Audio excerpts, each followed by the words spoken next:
এই যে ফিলিস্তিনের ভাইরা আমার হাজার হাজার মানুষদেরকে ফিলিস্তিনের ভাইদেরকে শাহাদাত বরণ করাচ্ছেন এই ইহুদির গোষ্ঠীগুলো। এর পেছনে কারণ কি, কে বা দায়ী? আয়াতের উপর পর্যালোচনা করলে স্পষ্ট দূর বোঝা যাচ্ছে যে আমরা মুসলমান নামদারি কিছু গোষ্ঠী, কিছু জাতি, কিছু দেশ ইহুদিদের সাথে বন্ধুত্ব সম্পর্ক এমনভাবেই গড়েছি যে তারাই আমার আসল বন্ধু। মুসলমানদেরকে আমরা দূরে ফেলে দিয়েছি। সৌদি আরব বলেন, কাতার বলেন, বাহরাইন বলেন, এই যে রাষ্ট্রগুলো তারা মুসলমান রাষ্ট্রগুলোর সাথে সম্পর্ক না করে আমেরিকা পশ্চিমাদের সাথে সম্পর্ক গড়ে তোলে। এমন একটা অবস্থায় পরিণত করল যে তারা তাদেরকেই বন্ধু মনে করে মুসলমান দেশগুলোকে বন্ধু বানায় নাই। যার ফলে আজকে গোটা বিশ্বের দিকে আপনি তাকায় দেখেন বন্ধুরা আমার, আপনি ফিলিস্তিনের দিকে তাকান, মিশরের দিকে তাকান, ইরাকের দিকে তাকান, আফগানিস্তানের দিকে তাকান, কাশ্মীরের থেকে তাকান, চেচনিয়া, বসনিয়া সহ সকল রাষ্ট্রের মুসলমানরা ক্রমান্বয়ে শুধু মাইরি খেয়ে যাচ্ছে। এর পেছনে একটাই কারণ হলো মুসলমান বন্ধু মুসলমানদেরকে বন্ধু না বানায়া ইহুদিদেরকে বন্ধু বানানোর কারণে মার খাচ্ছে। ঠিক কিনা বলেন? কারণ আল্লাহ রাব্বুল আলামিন যেহেতু কোরআনুল কারীমের সূরাতুল আল ইমরানের 28 নম্বর আয়াতে কারিমার মধ্যে স্পষ্ট বলেছেন, লা ইয়াত্তাখিযিল মুমিনুনাল কাফিরিনা আউলিয়া মিন দুনিল মুমিনিনা ওয়া মান ইয়াফআল যালিকা ফালাইসা মিনাল্লাহি ফি শাইইন ইল্লা আন তাত্তাকু মিনহুম তুকাহ। বলেন আল্লাহু আকবার। আল্লাহ রাব্বুল আলামিন বললেন, মুমিনগণ যেন কশিন কালেও মুমিনদেরকে ছাড়া কাফিরদেরকে বন্ধু নামক বন্ধুত্ব তৈরি না করে। কেউ যদি মুমিনদেরকে মুসলমান দল মত নির্বিশেষে মুসলমান পরিচয় পেয়ে যদি তাকে মুসলমান বন্ধু না বানায়, কাফেরদেরকে বন্ধু বানায়, কাফেরদের যতই অস্ত্র থাকুক না কেন, যতই শক্তি থাকুক না কেন, তারা কশিন কালেও সাকসেস হতে পারবো না, কল্যাণময় হতে পারবো না। কারণ আল্লাহ বলেন, মোমেনদেরকে ছাড়া কাফেরদেরকে বন্ধু বানালে আমি মোমেন দাবি করলেও কাবু হবে না, কারণ আমি তাদেরকে বন্ধু হিসাবে কবুল করব না। তাদেরকে আমি জানায় দিলাম তাদের সাথে আমি আল্লাহর সাথে কোনো সম্পর্ক নাই। তবে হ্যাঁ, আল্লাহ রাব্বুল আলামিন পরক্ষণে বললেন, যদি তুমি ক্ষতির আশঙ্কা করো তবে মুখে মুখে তোমরা সাময়িক বন্ধু বানাতে পারো। যেমন হুদাইবিয়ার সন্ধি, যেমন উহুদের যুদ্ধে, হুদাইবিয়ার যুদ্ধে সন্ধি করেছেন নবীজি। সন্ধির মধ্যে কি লেগেছেন যদি আপনারা ইতিহাস জানেন দেখবেন, যদি প্রকাশ্যেই দেখা যায় কাফেরদের পক্ষ বেশিগুলো নীতিমালা, কিন্তু আসলে এখানে অনেক মহত্ব, অনেক কিছু লুকায়িত ছিল, যার মধ্যে কোরআনের সাথে সম্পর্ক, আল্লাহ রাসূলের সাথে সম্পর্ক সাহাবীদের ছিল, যার ফলে আল্লাহ রাব্বুল আলামিন সন্ধির মাধ্যমে আল্লাহ বিজয় দান করেছেন। তেমনিভাবে কোরআনের বিধান মোতাবেক কাফেরদের সাথে উপরে উপরে সম্পর্ক যদি রেখে মুসলমানগুলো যদি, মুসলমান দেশগুলো যদি এক হয়ে যায়, আল্লাহ রাব্বুল আলামিন বলেন মুসলমানদের বিজয় হবে, এতে কোনো প্রকারের সন্দেহের অবকাশ নাই। তাহলে ফিলিস্তিনের ভাইরা যে মার খায়, এর পেছনে কারণ হলো আমরাই দায়ী। আমরা মুসলমানরাই মুসলমান জাতি দায়ী। এই জন্য ভাইরা আমার, সব সময় আমাদের খেয়াল করা লাগবে, আল্লাহর সাথে বন্ধুত্ব রাখতে হবে, কাফেরদের সাথে কোনো বন্ধুত্ব রাখা যাবে না। কাফেরদের সাথে কোনো বন্ধুত্ব রাখা যাবে না। কারণ আল্লাহর রব্বুল আলামিন যেমনি বলেছেন, রসুল আকরাম সাল্লাল্লাহু আলাইহি সাল্লামই তেমনি বলেছেন, কাফেরদের সাথে যদি তুমি বন্ধু বানাও, কিয়ামতের ময়দানে বন্ধু হবে তোমার কাফেররা। আর কিয়ামতের ময়দানে বিচারে পড়ে কাফেররা যাবে কোথায়? আওয়াজ দেন, জাহান্নামে। আল্লাহর নবী জনাবে মুহাম্মদ রাসূলুল্লাহ সাল্লাল্লাহু আলাইহি সাল্লাম বলেছেন, আল মারউ মা'a মান আহাব্বা, রাওয়াহুল বুখারী ওয়াল মুসলিম। নবী বলেন, যার সাথে যার বন্ধুত্ব হবে তার সঙ্গে কাল কিয়ামতের ময়দানে তার হাসর নাসর হবে। আপনি বন্ধুত্ব রাখলেন ইহুদিদের সঙ্গে, বন্ধুত্ব রাখলেন আমেরিকা পশ্চিমাদের সাথে, আর মুসলমানরা ফিলিস্তিনি ভাইরা যখন অত্যাচারিত হয়, শাহাদাত বরণ করে, তখন শুধু এতটুকুই বলেন, নিন্দা জানাই। আরে নিন্দা জানাইলা আর বন্ধুত্ব রাখলা কাফেরদের সাথে, তোমার মতো বড় মুনাফিক তো এই জগতের মধ্যে দ্বিতীয় কেউ নাই। ঠিক কিনা বলেন? প্রিয় ভাই, সব হাসর নাসর হবে যাদের সাথে সম্পর্ক রাখবেন। আসুন দেখি প্রসঙ্গে আল্লাহ রাব্বুল আলামিন কোরআনুল কারীমা সূরাতুল আনফালের 37 নম্বর আয়াতে কারিমার মধ্যে আল্লাহ কি তুলে ধরেছেন। আল্লাহ রাব্বুল আলামিন বলছেন, ওয়ায়াজআলাল খাবিসা বা'দাহু আলা বা'দিন ফায়ারকুমাহু জামিআন ফায়াজআলাহু ফি জাহান্নাম উলাইকা হুমুল খাসিরুন। আল্লাহু আকবার। রাব্বুল আলামিন বলেন, তোমরা যদি কাফেরদের সাথে বন্ধুত্ব বানাও, কাফেরদের সাথে যদি তুমি সম্পর্ক রাখো, আমি তোমাদের জ্ঞাততার্থে অবগতির জন্য জানাই দিচ্ছি, শোনো মুসলমান, কিয়ামতের ময়দান যেদিন কায়েম হয়ে যাবে, একটির উপরে একটি স্থাপন করে, অর্থাৎ তোমরা যারা বন্ধুত্ব করলে তোমাদের একজনের উপর আরেকজন, আরেকজনের উপর আরেকজন, এইভাবে আমি কি করব? স্থাপন করে সমবেত স্তূপে পরিণত করব। এরপরে আমি রাব্বুল আলামিন তোমাদের সবাইকে একত্র করে একটা বড় স্তূপ বানাইয়া আমি রাব্বুল আলামিন তোমাদেরকে একসাথে দুজকের মধ্যে নিক্ষেপ করে দিব। কার কথা আওয়াজ দা বলেন? তাহলে বোঝা গেল আল্লাহ রাব্বুল আলামিনের স্পষ্ট বাণী, কাফেররা কোনোদিন মুসলমানের বন্ধু হতে পারে না, আর মুসলমান কোনোদিন কাফেরদেরকে বন্ধু বানাইতে পারে? জোরে বলেন, পারে?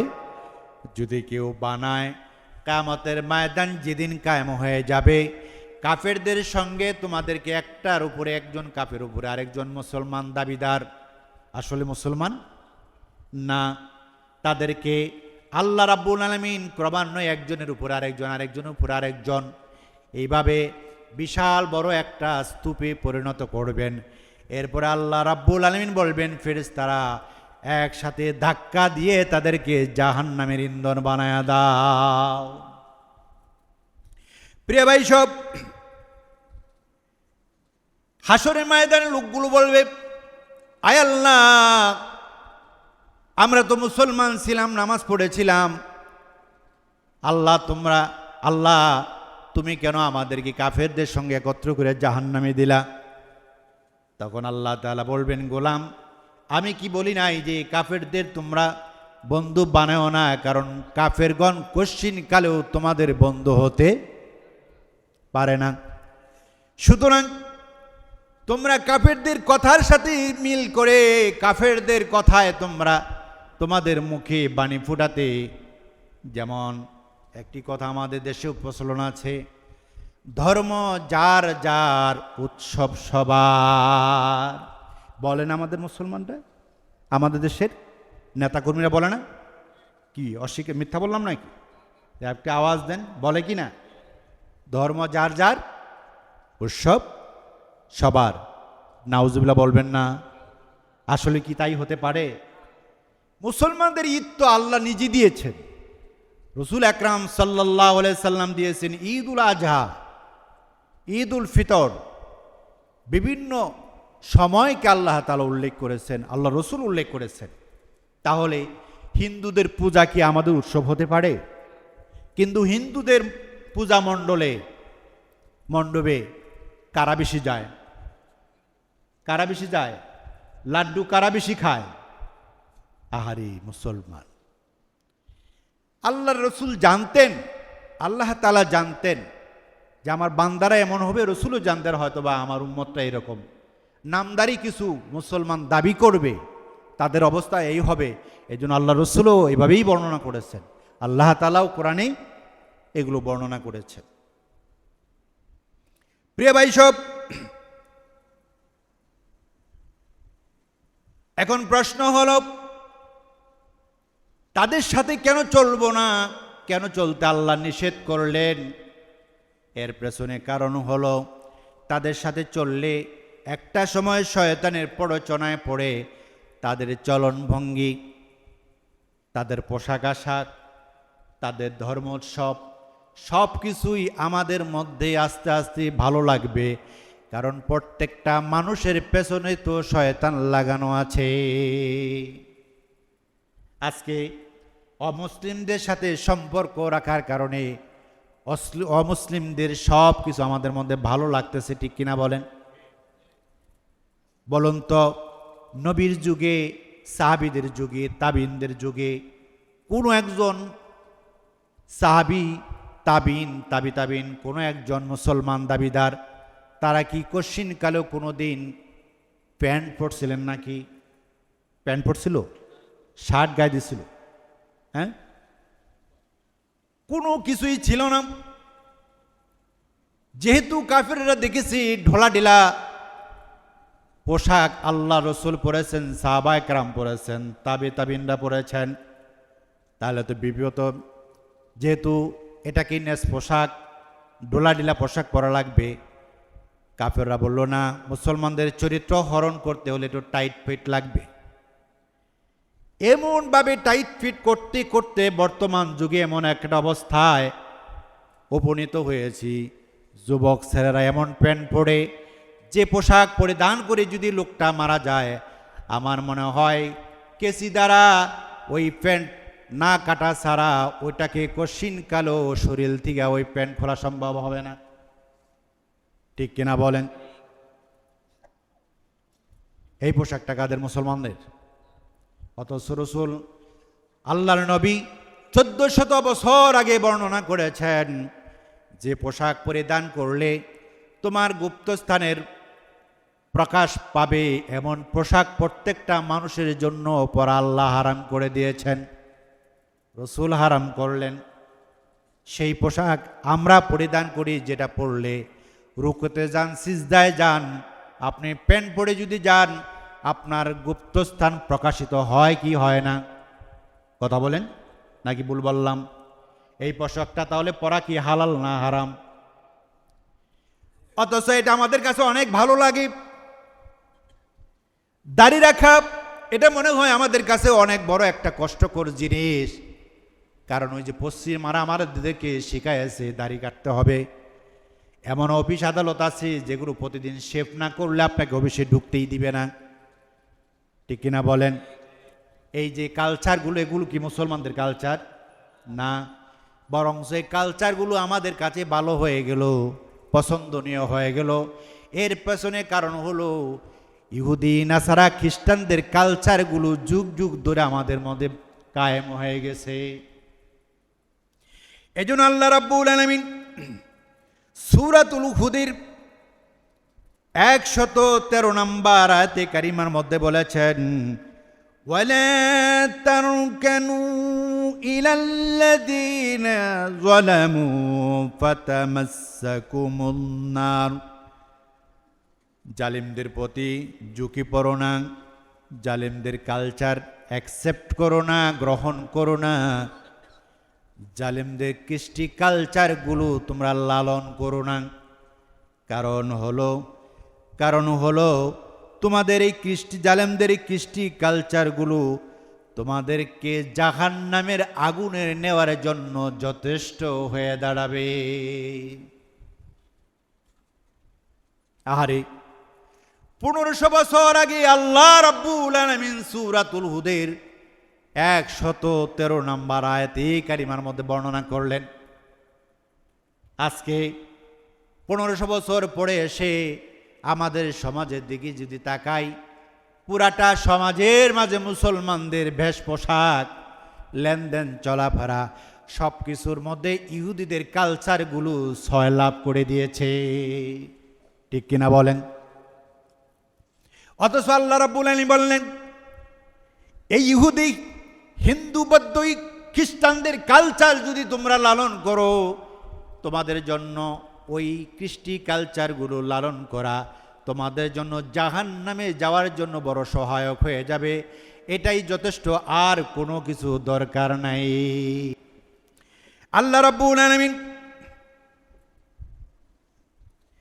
পবিত্র কোরআনুল কারীমের মাঝে এই জন্যই বর্ণনা করলেন, ও দুনিয়ার মানুষ, খবরদার খবরদার, ইহুদিদেরকে বন্ধু বানায় না, খ্রিস্টানদেরকে বন্ধু বানায় না, মুনাফিক কাফেরদেরকে, হিন্দুদেরকে বন্ধু বানায় না। কারণ যদি তোমরা তাদেরকে বন্ধু বানাও, জেনে রাখবা মুসলমান জাতিদেরকে ক্রমান্বয়ে তারা ধ্বংসের ধার প্রান্তে নিয়ে যাবে। এই যে কয়দিন আগে চলে গেল পহেলা বৈশাখ, বলুন তো বন্ধু, পহেলা বৈশাখের মধ্যে যে কৃষ্টি কালচার, আমরা যে মুসলমান, আমরা যে বাঙালি জাতি, দেশির কৃষ্টি কালচারের সাথে পয়লা বৈশাখের যে সমস্ত জিনিসগুলো করে তুলে ধরল, এগুলো কোনো মিল আছে নাকি? আছে? এই যে মুসলমানরা পহেলা বৈশাখ পালন করলেন, আপনাদের কাছে আমি প্রশ্ন তুলি, বলুন তো, মঙ্গল শোভাযাত্রার মধ্যে যে আপনার পেশার ছবি, প্রথম পেশার ছবি নিয়ে মিছিল বের হলো কি হলো না? কথা বলেন। আপনার কেমন রাগ নাকি? এটা আওয়াজ দেন, বের হয় নাই? বলুন তো, বাঙালি জাতির হুতুম পেশার এই কালচার কোথায় আছে? পেয়েছেন স্বাধীনতার পরে কোন একদিন? কোনো কৃষ্টি কালচার গ্রামে আছে? এই যে হুতুম পেশার পহেলা বৈশাখে যে মিছিল বের হলো, রেলি বের হলো, বলুন তো এটা হিন্দুদের কালচার কি না? বলেন, নাকি ভুল বললাম? হুবহু আপনি হিন্দুদের কালচারের মধ্যে হুতুম বেসাই, মূর্তি পূজা আছে, সূর্য ওঠার সাথে সাথে পূজা করে কারা? এটা পহেলা বৈশাখের সূর্যের সাথে এটা পালন করতে হবে, এটা বের করলো কারা? মুসলমানরাই বের করলো, কিন্তু কালচার কাদের? হিন্দুদের। এরপরে দেখেন, কিছু কিছু আমাদের দেশের তৎকালীন কিছু আগে জামানা দেখলাম, অল্প কয়েক বছর আগে দেখলাম, বলল লক্ষ্মী পেশায় সমৃদ্ধ, কালী আসছে, গজে উঠে গজে চড়ে দেশের অবস্থা ভালো হবো, বলেন নাউজুবিল্লাহ। কোনো মুসলমান জাতি কি এই কথা বলতে পারে নাকি ভাইরা আমার? এরপরে দেখেন, পান্তা ভাত, ইলিশ মাছ বাঙালি জাতির কোথায় পেলেন আপনি? আমরা তো ছোটকাল থেকেই গ্রামে মানুষ হয়েছি, কোথায় কি আপনারা ছোটকালে এটা করেছেন? এই কালচার পান্তা ভাত, ইলিশ মাছ, এটা তো হিন্দুদের কালচার। বাঙালি জাতির একটাই কালচার ছোটকালে দেখেছি, সকালবেলায় পান্তা ভাত, কাঁচামরিচ, পেঁয়াজ ছাড়া আর কোনো কিছুই নাই। ঠিক কিনা বলেন? আপনি সেইটা উপভোগ করতে পারেন। বাঙালিরা এটা সকালবেলা খেয়ে লাঙ্গল জল নিয়ে মাঠে কাজ করতে যায়, কিন্তু পান্তা ভাত, ইলিশ মাছ কোথায় পাইলেন? এটা তো আমি ওই ভারতবর্ষ ছাড়া আর কোথাও বাংলাদেশে পাই নাই, ঠিক কিনা বলেন? এরপরে দেখেন কুলার মধ্যে ভুক, বলেন তো কুলার মধ্যে ভুক দেয় মুসলমান জাতির কোনো সমাজের কোনো গ্রামের কোনো উৎসবের মধ্যে পেয়েছেন নাকি? না, এটা একমাত্র হিন্দু জাতি যারা তারাই করে থাকে।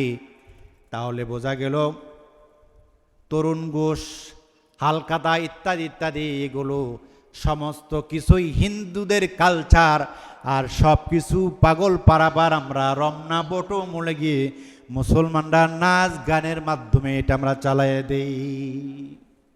প্রস্তুতি অনেক ভালো বলে না মিডিয়াতে, সরকার বলে না প্রস্তুতি অনেক ভালো। মুসলমানদের বছরের আরবি বছরের প্রথম হলো মহরম মাস।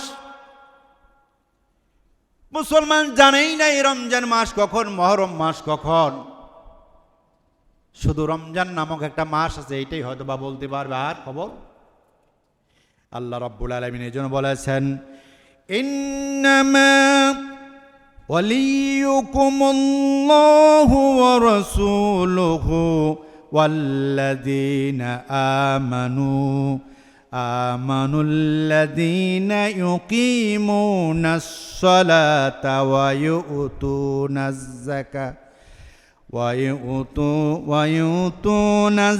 যাকাতা ওয়া হুম রাকিউন।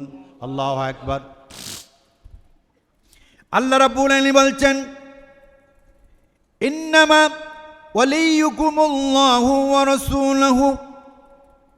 রাসূলুহু ওয়াল্লাযীনা আমানু।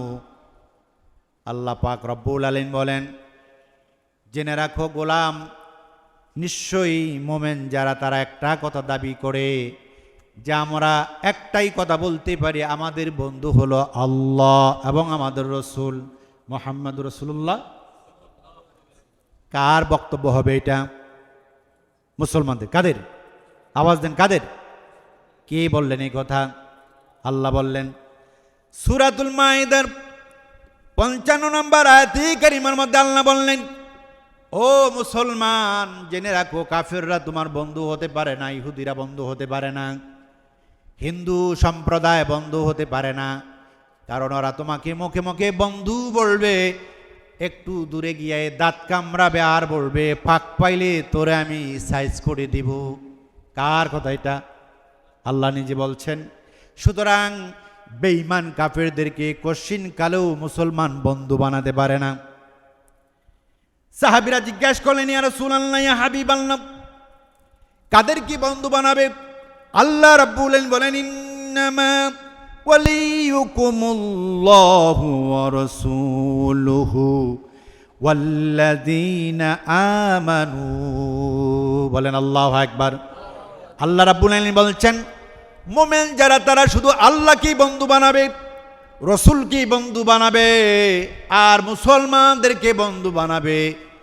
কোন মুসলমানরা বন্ধু হবে তাও আল্লাহ বলছেন, আল্লাযীনা ইউকিমুনাস সালাতা ওয়া ইউতুনাজ যাকাত। যারা কি করবে? নামাজ পড়বে, মসজিদে এসে জামাতে নামাজ পড়বে, আর সম্পদ থাকলে যাকাত দিবে। ওই সমস্ত মুসলমানদেরকেই আরেকটা মুসলমান বন্ধু বানাবে। খবরদার খবরদার। আল্লাহ রাব্বুল আলামিন তারপরে সূরাতুল মাইদার 56 নম্বর আয়াতে কারিমার মধ্যে বলতেছেন, ও দুনিয়ার মানুষ শোনো, যারা আল্লাহকে বন্ধু বানালো, আওয়াজ বলেন কাকে?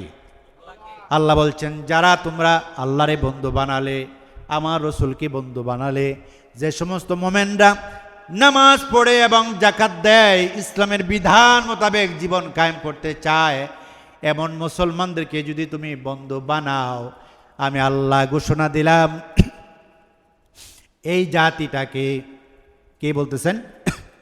আল্লাহ বলছেন, এই জাতিটাকে আমি রব্বুল আলামিন আমার সেনাবাহিনী বানাবো, আর এই সেনাবাহিনীগুলো কশ্চিন কালেও পদধূলি হবে না, লাঞ্ছিত গঞ্জনা হবে না। একদিন এরা বিজয় লাভ করে আল্লাহর জান্নাতের বাসিন্দা হয়ে যাবে। রাসূল আকরাম সাল্লাল্লাহু আলাইহি সাল্লাম বলেছেন, ভবিষ্যৎবাণী করেছেন, আমার কোরআন আমার ভবিষ্যৎবাণী তোমরা জেনে নাও। সাহাবা একরাম বললেন, হুজুর ভবিষ্যৎবাণীগুলো কি একটু বলেন। আল্লাহর নবী বলেন, 1 নাম্বার ভবিষ্যৎবাণী হলো কোরআনের নূর আমার বালিশের নিচ থেকে সিরিয়ার দিকে যাবে। বলেন সুবহানাল্লাহ। নবীজি বুঝালেন বিজয় একদিন মুসলমানদের হবেই। ওখান থেকে, কোথা থেকে? সিরিয়া থেকে। কোথা থেকে? 2 নাম্বার বললেন, নবীজি ভবিষ্যৎবাণী করলেন ফিলিস্তিন বিজয় হবে, কিন্তু তার আগে কিছু আলামত দেখা যাবে। মেয়ে বিয়ে হবে, ছেলে বিবাহ হবে। হিন্দু, বৌদ্ধ, ইহুদি, খ্রিস্টানদের কালচারগুলো মুসলমানদের মধ্যে ভালো লাগবে। তাই গোটা বিশ্বে মুসলমানরা অত্যাচারিত হতে থাকবে, নির্যাতিত হতে থাকবে। ক্রমান্বয়ে তাদের যখন বোধগম্য এসে যাবে, তখন তারা বুঝবে, আস্তে আস্তে তারা ঈমান মজবুত করবে। আর প্রথম বিজয়টা আমার ফিলিস্তিনের ভাইদের পক্ষ থেকেই শুরু হয়ে যাবে। নবীজি বললেন 2 নাম্বার হলো শান্ততা ফিলিস্তিনের উপর রহমত দিবেন আল্লাহ রাব্বুল আলামিন। কারণ ওখানের পাশেই কি করবে? সবচাইতে মুসলমানরাই অত্যাচারিত হবে। ইহুদিরা অত্যাচারিত করতেছে, কি করতেছে না বলেন? এজন্য রাসূল বলেছেন মুসলমানরা অত্যাচারিত হবে, ক্রমান্বয়ে তাদের ঈমান মজবুত হতেই থাকবে। এজন্য আমরা দেখতে পাই ইহুদিরা যখন আমার মুসলমান ভাইদের বুকের মধ্যে গুলি ধরে, বন্দুক ধরে, এরপরে ছুরি ধরে, তারপরেও বলে একটা নিঃশ্বাস থাকা পর্যন্ত কালেমার পতাকা আমার হাত থেকে নিচে নামাবো না। ঠিক কিনা বলেন? যদিও বাংলাদেশের দিকে যদি তাকাই, আমাদের বাংলাদেশ কিন্তু এখনো মুসলিম রাষ্ট্র আমরা বলতে পারবো না। কারণ ঠিক কিনা বলেন? এই যে 12 তারিখ ধরেন ঢাকা শহরে লং মার্চ টু গাজার ঘোষণা দেওয়া হলো। আমাদের একজন প্রখ্যাত আলেম দ্বীন, নাম কি? মিজানুর রহমান আজারি ভাই, শাহ আহমদুল্লাহ, মুফতি মামুনুল হক সহ দেশবরণ্য আলেমরা ঘোষণা দিল মার্চ টু গাজা। যাইতে হবে কোথায়? ঢাকাতে। প্রতিবাদ জানাবো, আমরা নিন্দা জানাবো। সরকার পক্ষ থেকে ঘোষণা দেওয়া হলো পতাকা সব নিয়ে আসতে পারবেন, কিন্তু কালেমা নামক পতাকা আপনারা আনতে পারবেন না। কত বড় আশ্চর্য কথা! চিন্তা করা যায়, 95% মুসলমান এদেশে বসবাস করে, কিন্তু শেরে ইসলাম হলো কালেমা লা ইলাহা ইল্লাল্লাহু মুহাম্মাদুর রাসূলুল্লাহ সাল্লাল্লাহু আলাইহি সাল্লাম। এই কালেমা আমার বুকে ধারণ করব, আমার হাতে ধারণ করব, এই কালেমা নিয়ে যাওয়া যাবে না। আহারে মুসলমান! তাহলে বোঝা গেল চক্রান্ত কত উঁচু লেভেলে চলে গেছে। মুসলমান এখনো বোঝে না, এখনো বারবার কোরআনের পতাকা তল থেকে অন্যদিকে তাকায়া মনে করে অন্য দল আসলেই বুঝি আমরা শান্তি পাবো। আল্লাহর কসম করে বলি মুসলমান, এখনো যদি বোধগম্য না হয়, কোরআনের পতাকা তলে না আসরে মুসলমান, নির্ঘাত তোমরা ফিলিস্তিনের মতো দ্বিতীয় আরেকটি যুদ্ধ বাংলাদেশে তোমাদের পোহাতে হবে। ঠিক কিনা বলেন ভাইরা আমার? নবীজি ভবিষ্যৎবাণী করলেন, তৃতীয় ভবিষ্যৎবাণী করলেন, ফিলিস্তিন দেশ ত্যাগ করে দেশ থেকে দেশান্তরে মানুষ ছোটাছুটি করবে।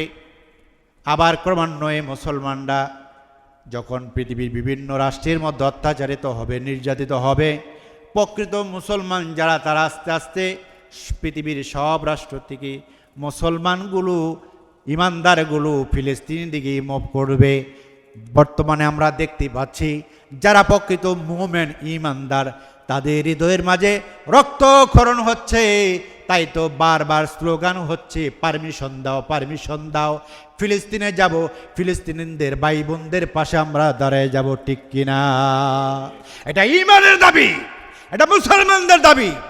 আর যারা ইমানের দাবিতে দাবিয়ান হয় না, তারা তো মনের মধ্যে দুর্বলতা থাকবেই, তারা তো এর মধ্যে একটু কটূক্তি থাকবেই, তারা মনে মনে বলবে আমাদের কি করা আছে, আমরা তো বহু দূরে। না, মুসলমান পৃথিবীর যে প্রান্তেই থাকুক তাদের হৃদয়ে রক্তক্ষরণ হচ্ছে। প্রত্যেকটা রাষ্ট্রপ্রধানকে বলা হচ্ছে আমাদেরকে পারমিশন দেন, আমরা ফিলিস্তিনে যাব। আর মুসলমানরা প্রকৃতপক্ষে যারা মুসলমান তারা ফিলিস্তিনে যাবেই, সেখানে মুসলমানদের সাথে একত্রতা ঘোষণা করে জিহাদ করে এই ইহুদিদেরকে ধ্বংস করবেই করবেই করবে ইনশাআল্লাহ।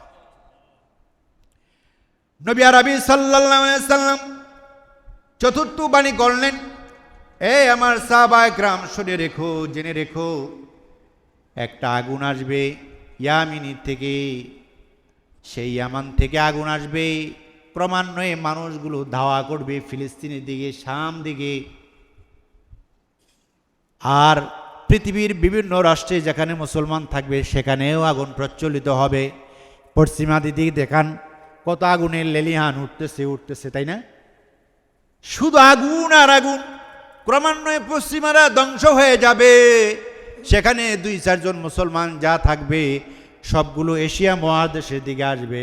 এখান থেকে আস্তে আস্তে আফগানিস্তান বলেন, ইরাক বলেন, ইরান বলেন, মিশর বলেন, বাহরাইন বলেন, ফিলিস্তিন বলেন, সবগুলো একটা ফিলিস্তিনের ভূখণ্ড হবে। এখানে এই সমস্ত মুসলমানগুলো একত্রিত হয়ে যাবে। এরকম অসংখ্য আলামত রাসূল আকরাম সাল্লাল্লাহু আলাইহি সাল্লাম করেছেন। সুতরাং আমি একটা কথাই বলবো, আমাদের মনের খবর পৃথিবীর কেউ না জানলে কে জানে? ইন্নাল্লাহা ইয়ানজুরু ইলা সুওয়ারিকুম ওয়া আমওয়ালিকুম বাল ইয়ানজুরু ইলা কুলুবিকুম। আল্লাহ বান্দার চেহারা দেখেন না, সম্পদ দেখেন না, বরং বান্দার কলবের দিকে তাকায় থাকে। অতএব আমাদের প্রত্যেকটা মুসলমানদের ঈমান মজবুত করতে হবে, কোরআনের পতাকা তলে আসতে হবে। ইহুদিদেরকে নারায়ে তাকবীর আল্লাহু আকবার বলে কালেমার পতাকা নিয়ে যখন আমরা আল্লাহু আকবরের ধ্বনি দিয়ে আমরা মুসলমান একত্রিত হয়ে ইহুদিদের পক্ষে না গিয়ে মুসলমানদের পক্ষে আমরা দাঁড়িয়ে যাব, ইনশাআল্লাহ পৃথিবীতে ইসলাম কায়েম হবে। মুসলমানদের পতাকা পথ করে গোটা বিশ্বে জল উড়ে উঠবে, উড্ডয়ন হবে এবং মুসলমানদের বিজয় হয়েই যাবে ইনশাআল্লাহ। ঠিক কিনা বলেন? এজন্য আমরা আজকের এই মসজিদ থেকে, আমরা আজকের এই জুমা থেকে শপথ নিব, আমাদের জীবন যতদিন থাকবে, আমাদের সম্পদ যতদিন থাকবো, ততদিন আমরা কোরআনের ওই আয়াতটাকে ফলো করব। বলে ইন্না সলাতি ওয়া নুসুকি ওয়া মাহইয়ায়া ওয়া মামাতি লিল্লাহি রাব্বিল আলামিন। আল্লাহ যে বলেছে মুসলমান যদি দাবি করতে চাও তাহলে তোমার জীবন দিয়ে, তোমার সম্পদ দিয়ে আল্লাহ রাস্তায় জিহাদ করতে হবে। রাজি আছি আমরা ইনশাআল্লাহ? আমরা আজকে ওয়াদা নিব, যতদিন আমরা জীবিত থাকবো ততদিন আমাদের জীবন দিয়ে, জান দিয়ে, মাল দিয়ে আমরা আল্লাহ রাস্তায় জিহাদ করেই যাব ইনশাআল্লাহ।